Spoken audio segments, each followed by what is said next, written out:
مولانا اشرف علی تانوی رحمۃ اللہ علیہ حکیم الامت کی مضبوط تائید پاکستان کے حق میں۔ دوسری جنگ عظیم کے دوران پاکستان کی حمایت و تائید میں حکیم الامت مولانا اشرف علی تانوی رحمہ اللہ نمایاں نظر آتے ہیں۔ مولانا اگرچہ براہ راست ریاست میں حصہ لینا پسند نہیں کرتے تھے، لیکن سیاسی مسائل پر مولانا نے اپنی رائے کا محل حقوق کے اعتبار سے یعنی گوئے کہ اظہار کیا اور ہمیشہ کے لیے اپنی رائے کا محل حقوق کے اعتبار سے اظہار کرتے تھے۔ اسی سلسلے میں مولانا رحمہ اللہ نے ایک بیان دیا جو دسمبر 1938 کو مسلم لیگ کے اجلاس منعقدہ پٹنہ میں پڑھا گیا۔ یہ سن 1938 کا وہی دور ہے جو جنگ عظیم کا دور ہے، ہٹلر کا دور، اور پھر 1945 میں یہ جنگ اختتام پذیر ہوا۔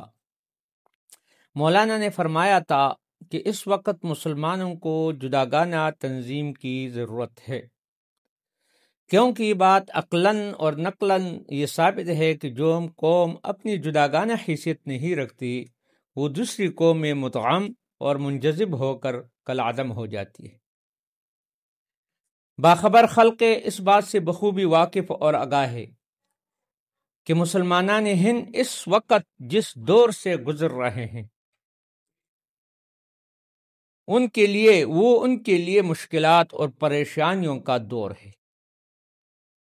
دراصل بات گاندھی جی، اس نے ایک فلسفہ حیات مسلمانوں پر مسلط کرنے کی کوشش کی،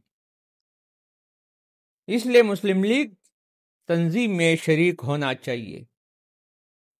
یہ حضرت مولانا اشرف علی تانوی رحمۃ اللہ علیہ کی تائید ہے کہ چونکہ گاندھی اپنا فلسفہ حیات رائج کرنا چاہتے ہیں، مسلمان پر مسلط کرنے کی کوشش بھی جاری ہے، اس لیے مسلم لیگ کی تنظیم میں شریک ہونا چاہیے تاکہ مستقبل میں مسلمانوں کی تہذیب، معاشرت، زبان و تعلیم، اٹھنا بیٹھنا وغیرہ محفوظ ہویا جائے۔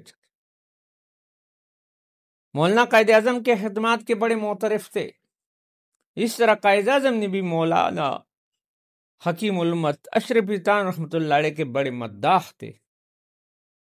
19 جولائی سن 1943 کو جب مولانا وفات ہو گئے اور اس کا انتقال ہوا تو آل انڈیا مسلم لیگ کونسل نے 14 نومبر سن 1943 کو مولانا کی وفات پر ایک تعزیتی قرارداد قائد اعظم کی صدارت میں منظور ہوا، جس میں مولانا کی خدمات پر خراج عقیدت وغیرہ پیش کیا گیا۔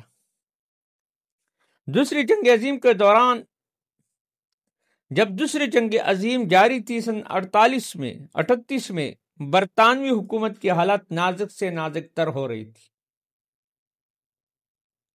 یہاں تک کہ جاپان فوجیں جو ہیں مثال کے رنگون پر قابض ہو گئی تھی، جس طرح آج امریکہ آخری سانس لے رہا ہے۔ تلفظ النفس الاخیر، دنیا کے اندر امریکہ، فرانس، برطانیہ، بیلجیم، یہ چاروں ملک جو ہے آخری سانس لے رہے ہیں، لوگوں کو پتہ نہیں ہے۔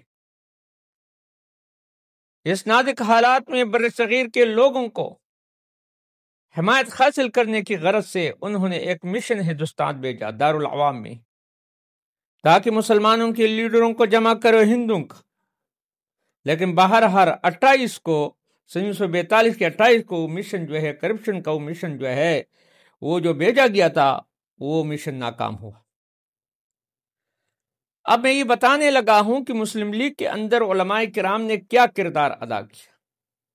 علماء کرام کی خدمات مسلم لیگ کی تائید میں 20 جنوری سن 1946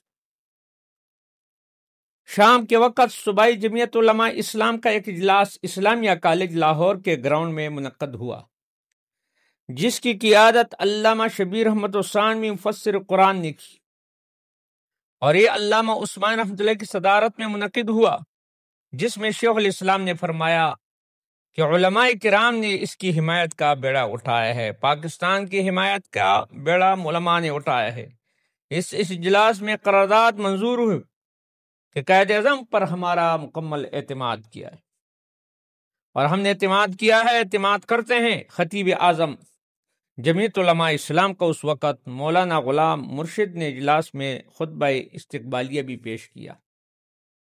اس میں علماء کرام پاکستان کے لیے اپنے خون کا آخری قطرے سے بھی دریغ نہیں کریں گے، بلکہ علماء نے فرمایا کہ پاکستان کے لیے اپنے خون کا آخری قطرہ بھی بہا دیں گے۔